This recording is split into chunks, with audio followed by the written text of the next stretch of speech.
Well, I'm listening to this pre-shift. I'd walked into our 7th and Fig restaurant, and all of a sudden I hear this like debate break out amongst team members, and they're using their regulars cards. So all of our team members have regulars, right? We believe, and we out of setting the table, they collect dots.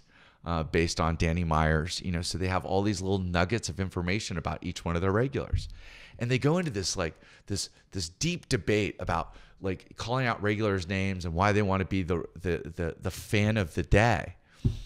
And I go to the general manager. I go, "What's the fan of the day?" Like it not come from us, right? It had not come from my co-founder or myself. He goes, "Oh, it's something the team came up with. We obviously, create regulars and we collect dots or these little nuggets of information about them. So I let them choose whatever fan of the day. And if that person walks in, we all celebrate and buy them lunch, but they don't know if they're going to be a fan of the day." But knowing that there is a fan of the day must make you wonder, like, I wonder if I can get on, like it makes you want to show up even more, right? I hope, but what a soulfully in line thing that they came up with. And trust me, within like 3 weeks, I called our COO, Steve Mincer, and I'm like, the best idea came from the team from 7th and Fig. And now it actually is ingratiated in every one of our stores. If you walk in, you'll see a fan of the day board, but it was completely created by the team. Yeah. And this is kind of reminding me of something. I need to step in real quick because I think it's really important. You mentioned in our first interview the importance of when you go and you check in on other Mendocino farms in different regions, right? Yeah. You don't go to like say what they're doing wrong. You're looking for the gold, right? And I think this is an example of mining for gold. Yeah. You never know how your culture is going to scale, but you know it when you see it. And when you do see it, that's when you document it, right? And that's when you you create a ritual around it, right? So you don't need to know on day one what your rituals are, who you are. Like these are things that happen after 1 year, 2 year, 3 year, and like they evolve, So I feel like a lot of people listening to this might be having an anxiety attack or panicking. Like, we need rituals. I don't have any of these things. I don't like. You don't know right away, and you're constantly evolving. And culture can change. Like culture can shift, right? So don't be sweating it right now if you don't have these things. They come with time. Just be mindful of them and document them when they happen. I would say be mindful, but I think to just add to that, I think you need to be actively really looking for them. I mean, we had, we pulled a ritual, from a full service restaurant group that was, first guest, best guest, last guest, best guest. Yes, I have that one written down. So, so every time, and it came out of, we do such high volume at lunchtime that some of our biggest complaints, either on Yelp or people emailing me or calling me, was, "Oh my God, I came at 11 o'clock or 11:10 when you open, and it took 30 minutes for you to make a sandwich." Now, they didn't realize we were trying to get thousands of dollars of catering out the door, but they don't care, and nor should they. Yeah, it's not their problem. They came there for a sandwich. The mere fact that they walked in at 11 o'clock is that they should be able to get a sandwich as fast, right, as someone that's ordering it at 11:45, right, when the line, is better set. And we had to actually make a commitment financially to even bring people in earlier to make sure that first guest could be best guest. And we actually call it out, and it's loud and it's noisy. We actually have to warn the guest. We super apologize, but this is a ritual we practice. Everyone is going to scream. I'm going to yell first guest, and they're going to yell best guest. Are you okay with it? And 1 out of 10 might say no, and we do it a little softer.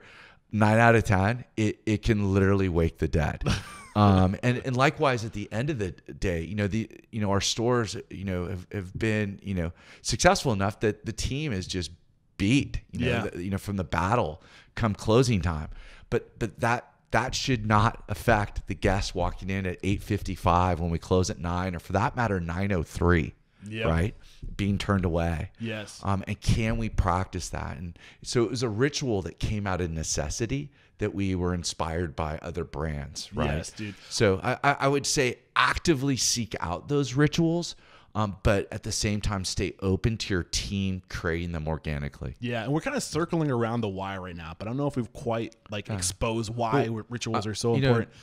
Sorry, one more ritual that super jumps out for me, but I'd been asking, John Mackey, who's been a mentor in a Whole Foods Market, is a minority investor in Mendo. But one of my questions was simply like, what do you think? Like what are one of the tools that you've implemented that's helped you scale your culture, right?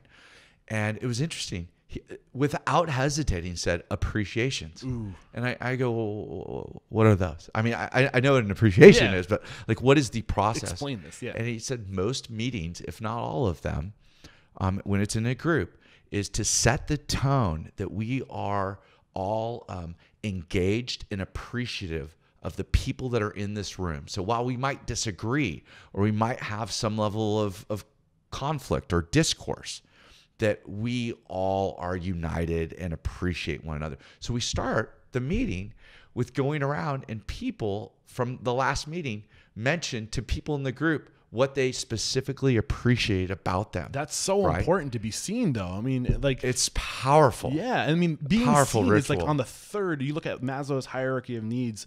Like, it's. My listeners must be banging their head against the wall right now. But hey, rituals, deal with it. The first one is, just food, shelter, right? The second one is security. Do I feel secure? The third one is being a part of something and being recognized and being seen and being valued. Yeah. That is so important. It's like the third thing that you can do, or like the first thing you can do that isn't like essential for like survival, right? Yeah. So sorry, I just had to put a little, I needed to lean into that for you. Love that. You're going deeper. I love it, man. I love it. I compound. I love the stuff that it's hard for me not to sometimes. But when I said we're circling around the significance of, and this is probably one of the things you'll learn from our friends over at the Ritz-Carlton, is it's not enough to say that this is who we are. Like, these rituals are what make people act them out every day. And it's not, you have to create ways to, whether during it's a pre-meal or whatever, to like bring back your core values or bring back your standards of operations, or whatever way you can highlight your values or your standards or your culture. Any part of it, you got to find ways to interweave them into your day-to-day so they aren't forgotten, and that they come out in service every day. And that's why these rituals are so important. Do you want to add to that? Or do you disagree? Like, I don't want to put words into your mouth. So massively agree with you. Okay. I can't even begin to tell you. Because if not, what inevitably will happen is it's a race to mediocrity. It's a race of just being average. I continue, we continue to believe that we are hiring the best team members, in our space. But we very well are getting team members that are at other brands, and have not had nearly the success at other brands that they have with ours. Yes. So what are we doing differently with the same people, right? And I would say that how we go about talking to them, how we go about coaching them, the level of feedback we give, but in a caring, supportive way, right? Likewise, allowing them every day to be empowered with knowing what our values are and actually the tools that they can execute. If we say, or we do say, our guests eat happy, we sell our guests happy. Yes. Well, what does that mean operationally? Forget like, oh, that's a nice thing and we have those, it on the wall. What does that mean operationally? What that means is that every single team member on day one is empowered to comp and get in front of the guest something they enjoy. It's not that they misordered or something remotely went wrong. It's the fact that we are not selling you a sandwich or a salad. We're selling you happy. If what you have in front of you is not making you happy, we have not sold you anything yet. I love it. Right? So how do you actually integrate it into the DNA of the team, but actually give them tools to execute, right, on that? And I think it needs to be built into your operations. I love this. And I think it's important, again, anybody who's listening to this who's like, we're not doing that. You mentioned even in your first interview that you were, and I think it usually goes in an inverse direction, that as you scale, things get worse. But you mentioned that as you've scaled, things have gotten better, because on day one, you weren't doing all these little things at Mendocino's farm. Even on day 360, you weren't doing these things at Mendocino's farms. These are things that evolved over time, right? And you've gotten better and better and better. Every time you've doubled in size, you've improved. And you mentioned it earlier, like, you don't make new processes, you don't stack processes on top of processes, you evolve the processes, right? That's right. And I think, is that a safe assumption that all these things were happening on day one? They were absolutely not happening. So don't freak out right now. We're here to paint the picture of what it can be. Right? Don't freak out. You know, if anything, if you're, you know, a really thoughtful founder, you know, the questions that you want to ask yourself is how do you scale what's going on in your building right now, right? And what you're going to find is you're going to need to create processes that replicate that same experience without you being in the building.